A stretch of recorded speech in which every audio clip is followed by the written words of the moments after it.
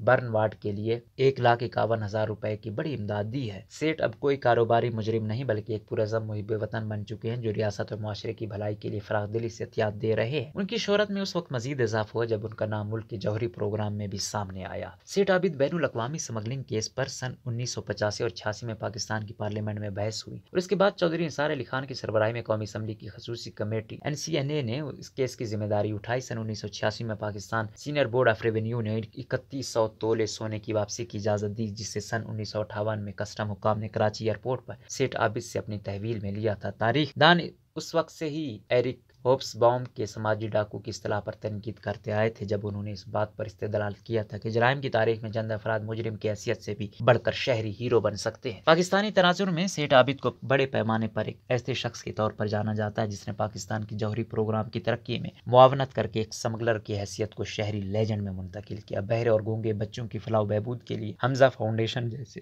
انسانیت دوست ادارے قائم کرنے کے علاوہ سیٹ عابد نے فلاحی اداروں کو مالی معاونت فراہم کی جس میں لاہور کا شوکت خانم کینسر اسپتال بھی شامل ہے۔ اگرچہ سیٹ نے ساری زندگی تشہیر سے گریز کیا لیکن پھر بھی انہیں شہرت ملی۔ ان کا نام قومی سطح پر اس وقت مشہور ہوا جب انہوں نے ایک ٹی وی شو میں نیلامی کے دوران کرکٹر جاوید میانداد کا شارجہ اننگز میں استعمال ہونے والا بلہ اپنے بیٹے کے لیے 5 لاکھ میں خریدا۔ بعد کی زندگی میں اخباروں کی سرخیاں ان کی مجرمانہ کارروائیوں پر نہیں بنی بلکہ لاہور میں ان کی زیر ملکیت ایئر لائن ہاؤسنگ سوسائٹی میں ان کے بیٹے سیٹ حافظ ایاز احمد کے قتل کے باعث وہ پھر سے اخبارات کی زینت بنے۔ پاکستان میں کسی نے بھی ملک کی تاریخ کے ابتدائی حصے میں سیٹ عابد کی طرح غیر قانونی طریقے سے سرمایہ جمع نہیں کیا۔ اپنی غیر قانونی تجارت کی کیریئر کے دوران ان کے بہت سے کردار تھے: اسمگلر، سونے کی تاجر، اسٹاک مارکیٹ، ایکسچینجز، انسان دوست اور سب سے بڑھ کر ریئل اسٹیٹ کا ایک بہت بڑا نام۔ 1990 کی دہائی تک وہ لاہور کے مختلف مقامات پر وسیع پراپرٹی رکھنے کی وجہ سے شہر کے سب سے زیادہ وسائل رکھنے والا پراپرٹی ڈیولپر بن کر ابھرے۔ وہ کراچی میں بھی کئی جائیدادوں کے مالک تھے اور پاناما لیک میں نام آنے کے بعد انہوں نے اپنے اثاثے برٹش ورجن آئی لینڈ میں منتقل کر دیے تھے۔ اسمگلنگ کی دنیا میں ان کے کارناموں کے بارے میں بہت ساری کہانیاں موجود ہیں۔ اخبارات ان کے